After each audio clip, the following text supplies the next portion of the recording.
guys. Aw, thank you guys. I see the little hearts. Oh, thank you so much. We're getting by. We're getting by. Thank you, John. Thank you. Thank you. Okay, do we got you now? No? Can you see me now? You know, I don't Oh, see you. jeez. Oh.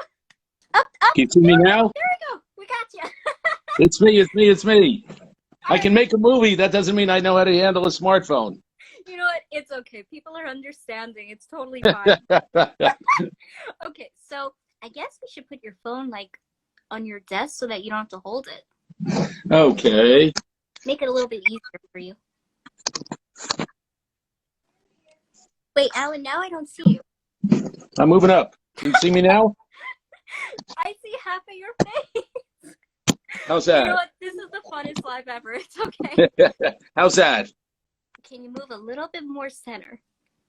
A little bit. We need that money shot. We need the money shot. Come on, director Alan. Come on. I'm a director, not a cinematographer. Yeah, it's okay. How's that? Oh, I really like this. This one's good. Okay. So, crazy start. Hello. It's been so long. How are you? I'm fine. It's nice to see you again. Thank you. Well, I mean, we definitely came off to a crazy start. How's your day been today? Oh, that's the highlight. Fighting my cell phone is the highlight of my day. You know, it happens to the best of us. Honestly, sometimes my thing would shut out, so don't even worry about it. You know, what's always really cool about you is that you do so many things. You know, director, you have your own personal documentaries you do. And I think people would be really interested to hear, how did Alan Swyer become Alan Swyer? Like, where did you start? Stuff like that. People would love to hear that. I started by moving to France with knowing no one. I moved to Paris, and well, I wangled a job writing the Paris section of a travel guide for the youth market for Simon & Schuster, which meant that I was the only impoverished kid in Paris with a mandate to do everything in an expense account, which was fantastic. While there, Paris is the greatest city in the world for movies. The Cinematheques, the revival houses. I became immersed in the film world, saw 1 million films, and made a short there, and had a great time doing it, and thought Hollywood would beckon, and of course, you know, Hollywood ignored me. So I went out to Hollywood. Well, that's okay. You know, I didn't know a soul, and you know, that's customary. I came to LA. I directed some stage stuff as well, and nobody would give me the money to direct anything here. So I said, I'll show you. And I started writing scripts. And my life has been filled with things that aren't supposed to happen. It's supposed to be very hard to get a first agent. I got one not by trying to get an agent, but by playing in a Saturday morning basketball game every week. And one day, you know, when I'd show up, I didn't want to network. I didn't want to schmooze. That's not me. I just wanted to get a workout. And one day after several weeks of playing, I was walking back to my car, and a guy said, "Hey, wait, I'm parked near you. I'll walk with you." And he said, "What do you do?" And I said, "Why do you want to know?" The New Jersey in me came out. Oh, okay. So you had to He said, "Come on, come on." I said, "I'm teaching French at a college out here."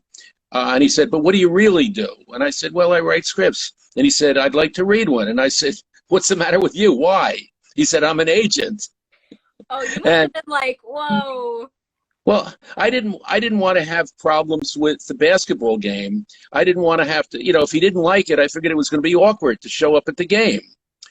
But, you know, begrudgingly, I gave him a copy of a script, and he called me a couple of days later, and he said, "Who's representing you?" And I said, "Absolutely no one." Oh my God. He said, "I'd love to." And I said, "Why?" He said, "I think I can sell it." And I said, "You're putting me on." I said, "You're putting me on." He said, "No, no, no." And he wound up selling the script, and suddenly I had my fraternity card, so to speak, in Hollywood.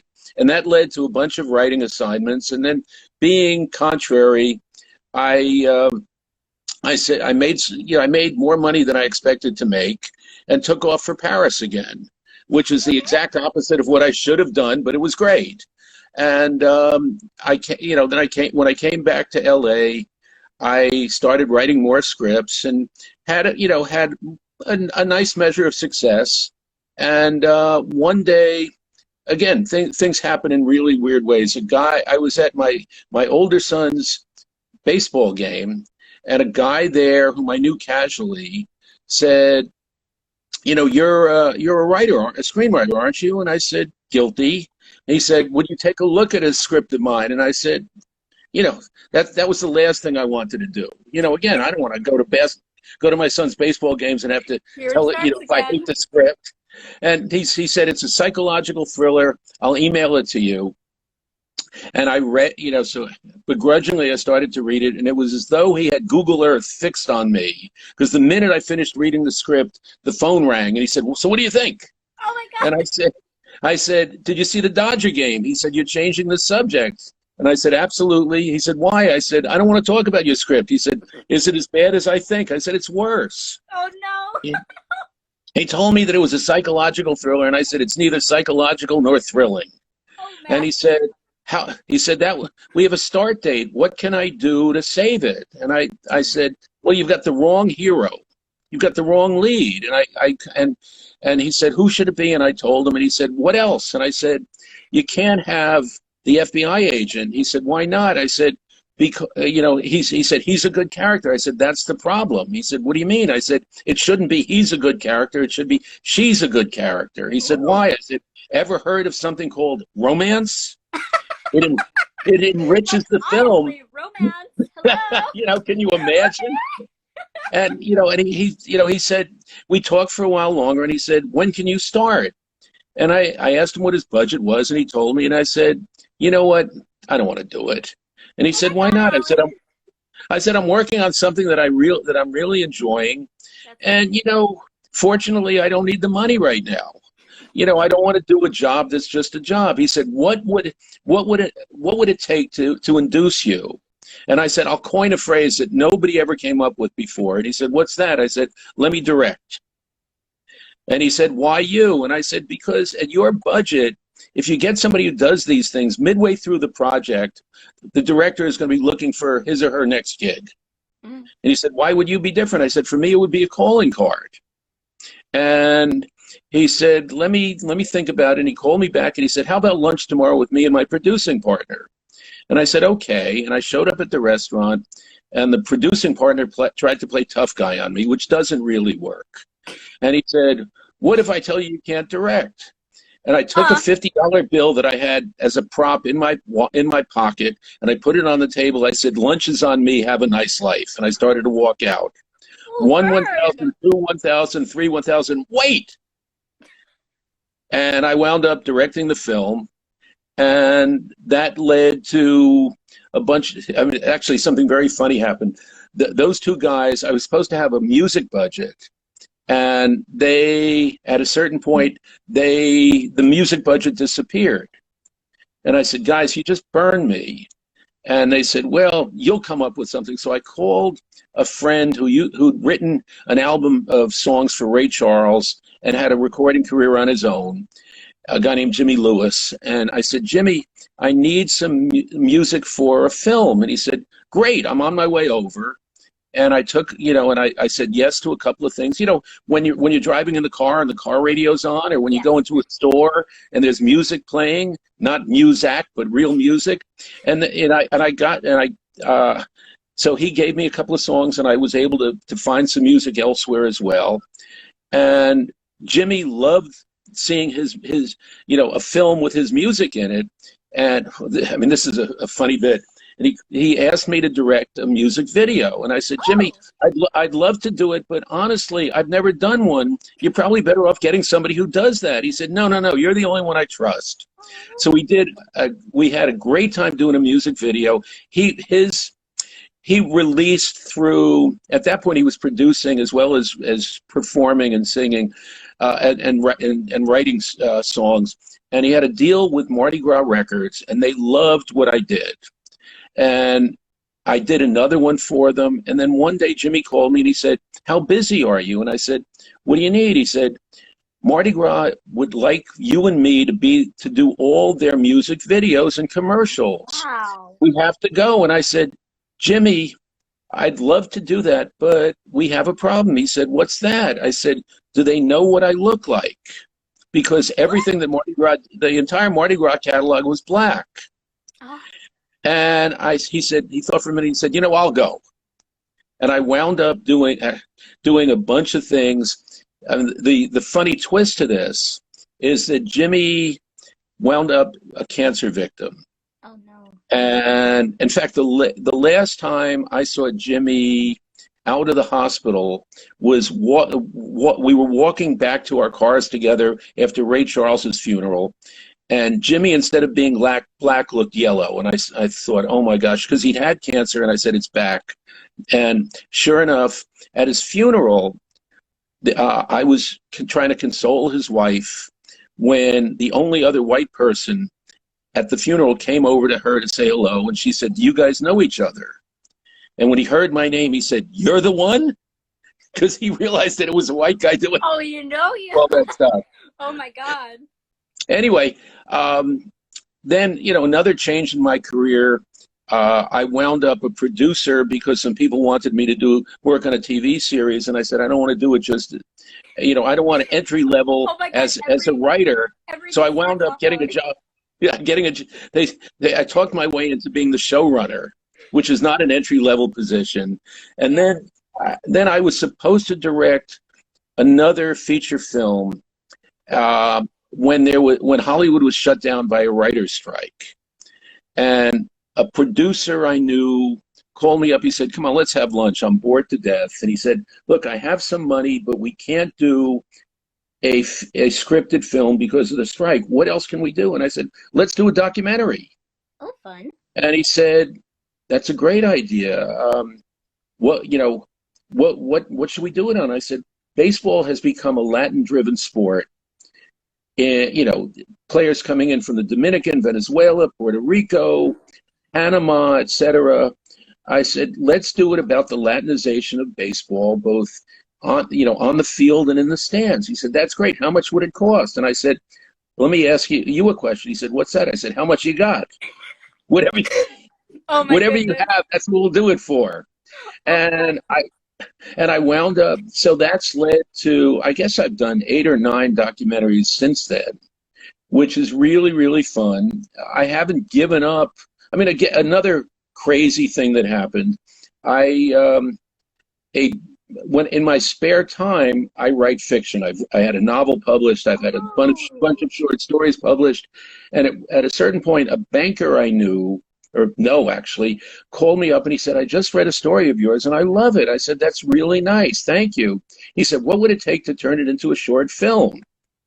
And I said, my God, Alan. I said, can you help me with something? He said, what's that? I said, what story are you talking about? And he told me, and I gave him, I said, I gave him a number off the top of my head. I said, X number of dollars in a brown paper bag. He said, can you give me a budget? I said, I'll give you what's called a top sheet, which is all the key numbers as opposed to all the breakdowns. And I sent it to him and he said, I'm messengering over the first half for pre-production. Let me know when you're ready. So I actually, the film that I was telling you about, where I walked, I put the $50 bill down. I called up it's a 2-character piece, and I called up one of the actors from back then, and I said, how old do you play on screen? He said, well, I said, don't tell me how old you are, tell me how old you play. Oh my God. Oh my God. Your story is so amazing because it's always the same thing. It's always the same thing. I was at this game, and then I was like, okay, sure, I'll read your script. No, absolutely. No, absolutely. I mean, you're like, no, I don't want you. Goodbye. When people ask me how you do my response is, I don't know. Things just happen. I've got some kind of lucky star or something. I heard you when we weren't conversing. I heard somebody said somebody wanted to hear about Baywatch. That happened exactly the same way. Really? Yeah, a guy I knew. Baywatch began on a network, and then the network dropped. It did great numbers. Somebody said, this is not who and what we want to be. And so the guys who created it got the possession of it again. It reverted to them, they set it up on first run syndication. And they came to me and they said, we'd like to do something a little bit better this time. Would you help? Would you write some shows? Would you write some shows? Only if I'm the showrunner. Okay. And to my dismay, they said, okay. Ray Charles once said, if you ask somebody nicely, there are only two answers you can get. Yes or no. Yes or no. And that's what I did. I said, let me be the boss. And bingo, I wound up the boss. I agreed to do it only for one season to launch it. So it was my year at the beach. How was that experience though? Did you work with Pamela Anderson? No, she was not on it. She was not on it. I actually was involved in casting her before I left. She was not in the original.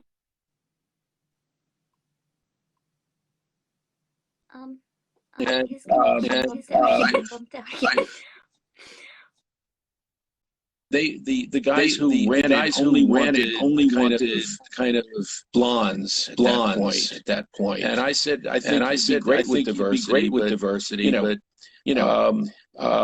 what do I know?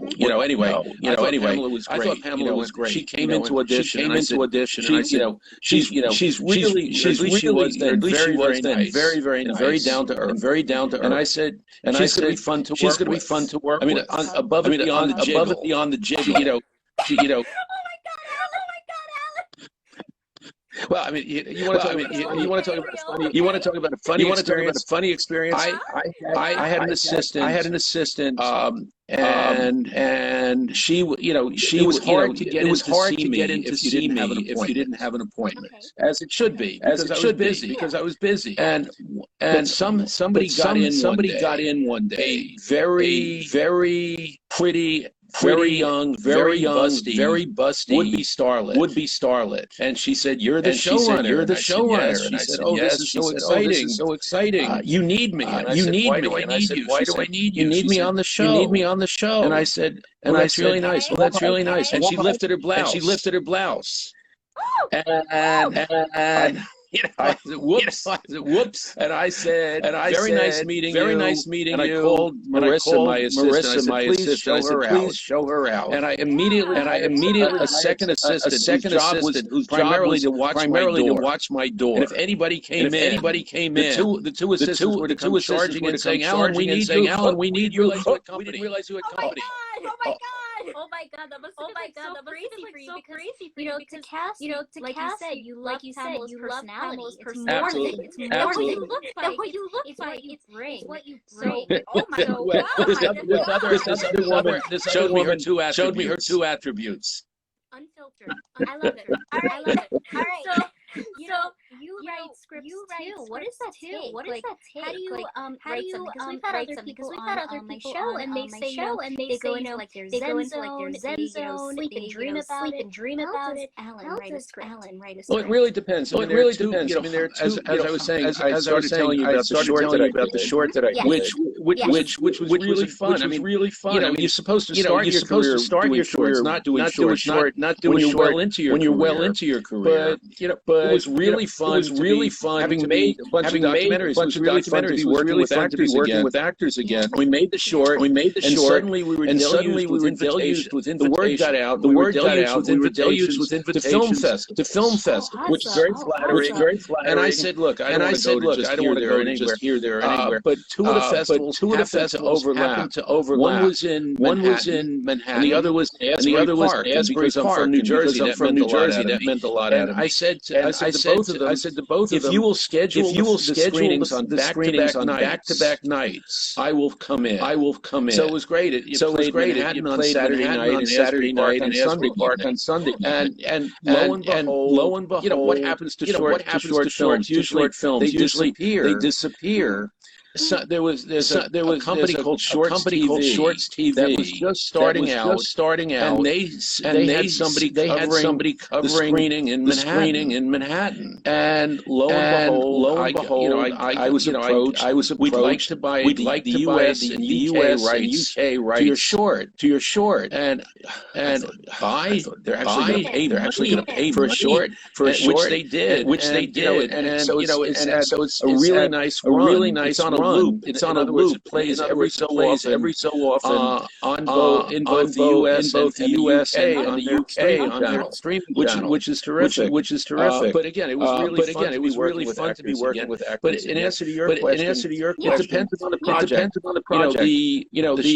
The short about from a short story that I wrote. Where I had an idea for a short story. Didn't think at all about the film version. But from the short story, it was really easy. It was really easy to adapt it. And as I said, I reached out to that actor I'd worked with. He told me what he thought he played on screen. I said terrific. Sent him the story, not even the script. And he said, I love this. And I said, great. And help me find the other actor who has to be roughly the same age as you. And he said, great guy I've worked with in the past. I said, send him the script, please. Which he did. And he called me. I'd love to do this. So we met. And did some rehearsing. Everything fell into place. I used all, the crew was all people I'd worked with before. We needed one location. I knew a young woman who had a little cottage, for want of a better term. And I said, we filmed there. She said, I said, I'll pay you. And she moved in with her parents, for the weekend when we shot. And we had a great time. And the rest is history. There's a difference between an adaptation. Or in the case of that thriller that I mentioned, which was basically what's called a page one rewrite, where basically I kept the premise, throughout the script. And then the other possibility, which is really fun, is an original screenplay. And for that, it's really important for me. I've got to have an idea that I can see in my imagination. And what I really like to do when I have a notion is daydream. And instead of trying to use perspiration, I search for inspiration. Thanks. Just kind of taking a walk, or just kind of hanging out, and letting the characters kind of to me, instead of my trying to force it. And writing at its best, involves a lot of conscious work, but even to be special, it needs subconscious work, where your imagination firing on its own, and that's really exciting when the characters you can get the men in the white jackets institutionalize you if you tell them you're considered nuts. When the characters start talking to you, you can't do that at the market. If you start, if letting them come out, the guys with the butterfly net come and capture you, and you're let off at a straight jacket. Oh my goodness. But I do get, I do visualize that way and manifest it. To try to force it is not as good. It's great. We all want a good night's sleep. It's great when you're awakened in the middle of the night with a scene that's just come to you. Then the question is, do you write it down, or do you try to fall back to sleep, fearing that it'll be forgotten? Alan, do you sleep with your eyes open? Never. I only did that when I was in school. I only did that when I was in school. Where I was a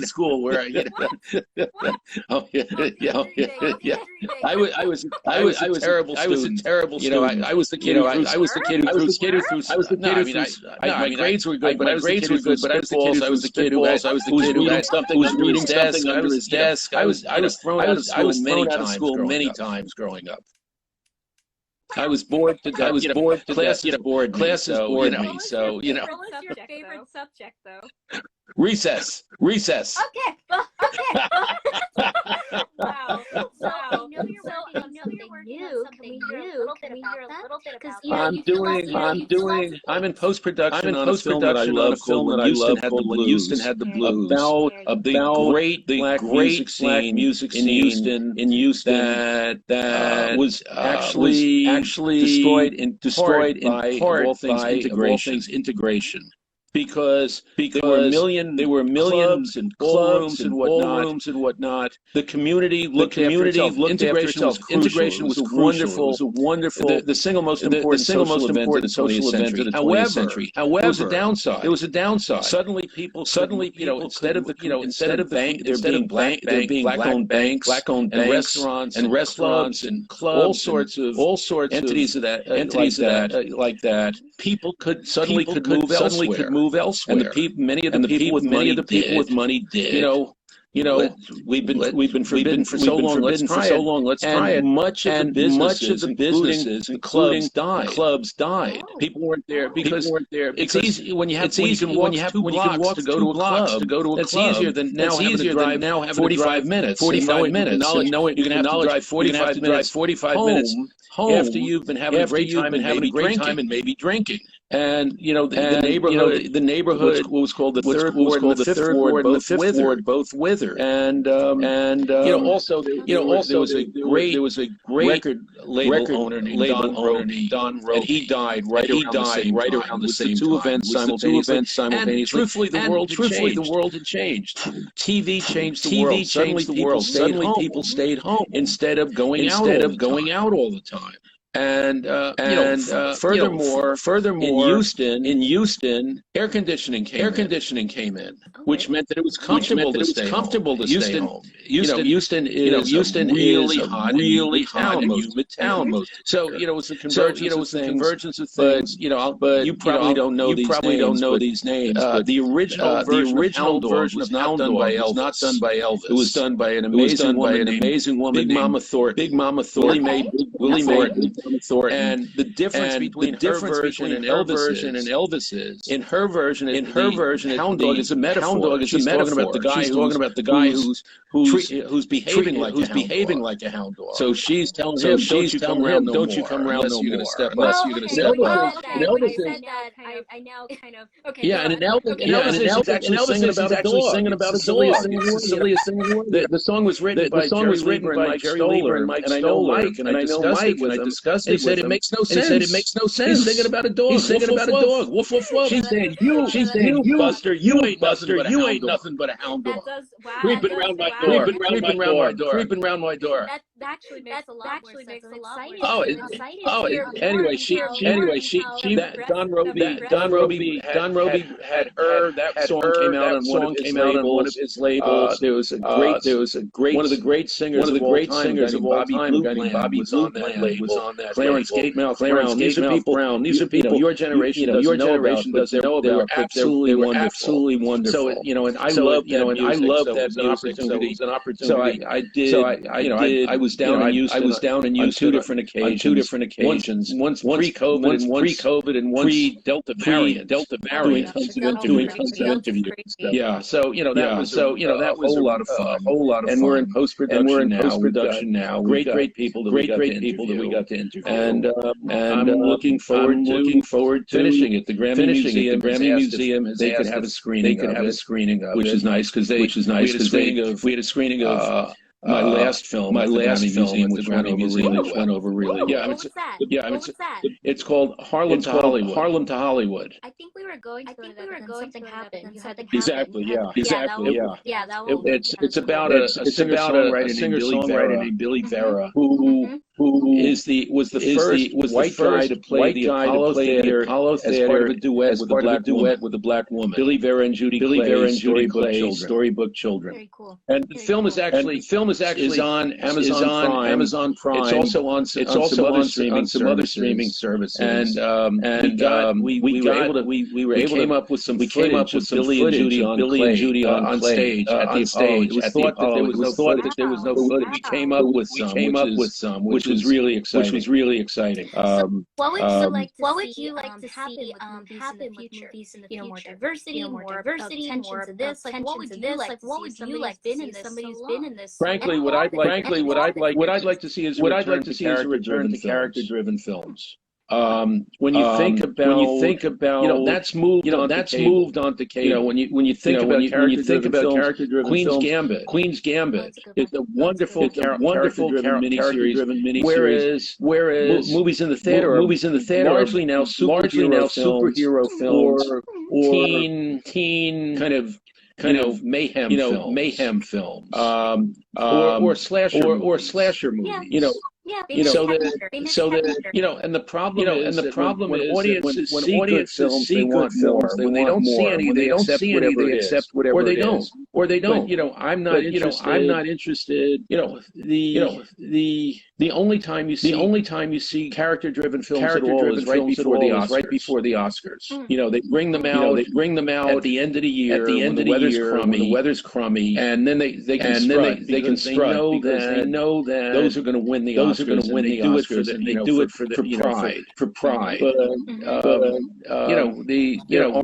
there aren't many people who make those any longer. And it's actually a great point. Now because think about it, I love I really do. No, there's nothing wrong with it. There's nothing wrong with it. When I think about what has really makes me think, you gotta compare it. You gotta compare it. It does have a lot of like innuendos. It's different. It's unique. Absolutely. So you have to work at it.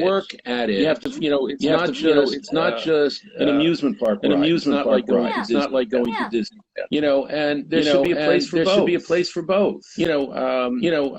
Kids should be able to go to superhero movies and live vicariously. But there should be alternatives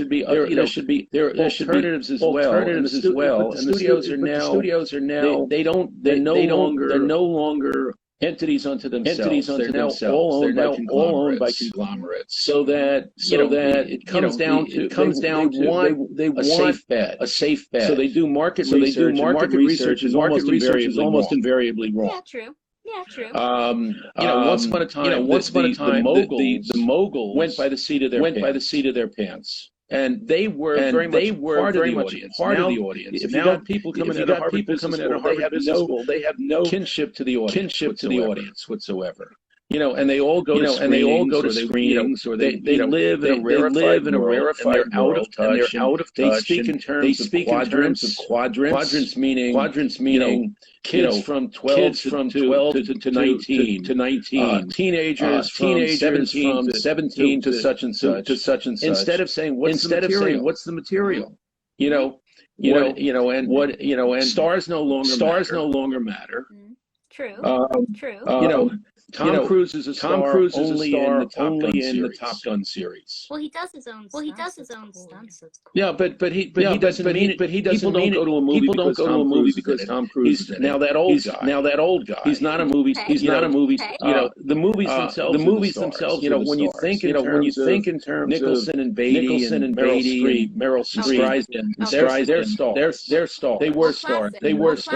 Or going back, Bogart and John Wayne and Gary Cooper, Barbara Stanwyck, and they were Katharine Hepburn, Audrey. They were stars. These are classics, though, Alan. Trying to recreate what once was. I don't know if we can. I think mindset has changed a lot. Well, and for the worse. No, I guess in some ways, yeah. The simple fact is. Go on. No, the simple fact is what you're doing is you're making it into product instead of into art. And the old studio they weren't interested in art, but like it or not they were making it. Casablanca is art. They didn't know that. They didn't know that. But they knew that they were moved. Now it's you don't get moved by CGI except when you go that it's not the same connection. I have no interest in seeing Fast and Furious 57. I didn't even know it's coming out. No, I don't. I mean, they'll keep making them as long as people get suckered into going. No, but I think you have a very valid point because what you love with what you creating stuff that has a real meaning. I mean, you turn down people. Yeah. You have a real passion for what you do, and I do understand that. It's almost like things are just like a conveyor belt. Well, that's it. They're Disneyland rides. And as I said, there's a place for that. There's a place for that. Just as there was the place for King Kong. But not exclusively. And I think that ultimately what they're doing is narrowing the market and making with the advent of Netflix, they're in trouble. Because if you're making stuff that doesn't attract everybody. Going to the movies was an everybody activity. Now it's not any longer. Good point. Sure, there are certain films for which teenage boys or teenage girls will go 7 times. And part of that is just to get out of the house. Instead of clean up your room, you go to the movies with your friends. But now you have technology. So now you have the problem. But there is something wonderful about the communal experience. Sitting in a room. It is hard to laugh on your own. But laughter is really good sense. When you're seeing a funny movie with a bunch of people, it's a pleasure. And if you want to know what movies at their best are basically dreams. If you want to know what I mean, think about going to a matinee. Okay. And you lose yourself. When you walk out, you're surprised that the sun is still out. Because when you're in a darkened room, when you get out, it's going to be nighttime and dark. A time away. Absolutely. So you lose yourself. To me, unless you. What you're getting is traffic cops as directors who have a vision. Very interesting. Screenwriters, they now. If you think about Chinatown, that was written by Robert Town. It wasn't by 12 people. The producer had his favorite writer. The director had his favorite writer. The actors had her favorite writer. So what you get is. I'll ask you a question. What's the definition of a camel? A camel, like the animal. Mm-hmm. Ready? A horse designed by committee. Do tell. Elaborate. Well, if the committee tries to do a horse, they'll touch it up and it'll wind up looking funny like a camel. Oh, I understand. You're right. Interesting is a lot of people we stream now. One thing that I always do is I always keep DVDs of my favorite because I like the putting it in and then on my TV with my family. So when you talked about that experience in the theater, I really because that's something I personally love to do. Any favorite movie, keep on a CD and play it like that. But it's much more fun. It's much more fun to put in a DVD when you're with others than to do it on. It's like when eating at a restaurant alone, you feel geeky. Do you eat at restaurants alone? Only when I travel. If I have to. What's your favorite thing to order? Oh, come on! It depends what kind of restaurant. I lived in France, so I love French food. I've spent a lot of time in China, so I love regional Chinese food. I love Ethiopian food. Oh yeah. What were you doing there? That's so cool. In China, my younger son lived in China, Beijing for a while, and lived in Guangzhou for a while. So I go over and visit him and travel while there. So I can order a meal. Yeah. Oh no. There are very few. I haven't been to Australia, but I've made films in Latin America. Been all through Southeast Asia and China. Yeah. No. I love travel. But that's why when you ask, what was my favorite food? You're like, what I like is ethnic food. But my weakness is really good ice cream. Oh, you love. Okay, what's your favorite flavor? Well, I'll tell you a funny story. When I was in Puerto Rico, I did a documentary about boxing, and I was with Mike El Boxeo. Yes, El Boxeo. I was in San Juan, Puerto Rico, with my crew for a championship fight because it's one-stop shopping. I could interview a million. Everybody comes into it for a championship fight. And after we spent days interviewing people, which was great. And then Saturday night was the championship fight. I was invited. And afterwards, I was invited to a dinner with the ring announcer, a guy named Jimmy Lennon Jr., with the head of the WBO World Boxing Organization, and was Puerto Rican sports writer. So at midnight, we were at a restaurant in San Juan, Puerto Rico. And during the course of the meal, people started talking about obscure things that they love to eat. Somebody mentioned a place in Mexico, and then Jimmy Lennon Jr. I got one nobody's heard of. Persian ice cream place. The one on Westwood Boulevard. I go there all the time. Persian ice cream is unbelievably good. What does it taste like? I've never Well, the best flavor is the place is called Saffron and Rose. The best flavor is pistachio, saffron and rosewood. And it is. You taste. Where has this been all my life? Oh my God, it's so great. But they make date ice cream. They make really great flavors. It's really fun. And initially it was just the Persian community. Westwood Boulevard is Little Tehran. And then, but it's also not far from UCLA. The UCLA students discovered it. And so you've got two completely different crews going in there, interacting nicely, and then you got me. My favorite flavor vanilla or strawberry. Simple. You gotta taste the good. You gotta taste the good stuff. The two best ice cream places I've ever found. That one in Westwood in Los Angeles, and a place called Bertillon in Paris, where they have their own farm to get the fruit to go into the ice cream and the sorbets. It's amazing. When I'm in Paris, I go to Bertillon in the afternoon, and sit down and eat something, and then I get a cone to go. Oh my God, I love it. Yes. It's so amazing, Alan. I am so grateful that you came. Oh, my pleasure. It's great to see you again. This was fun.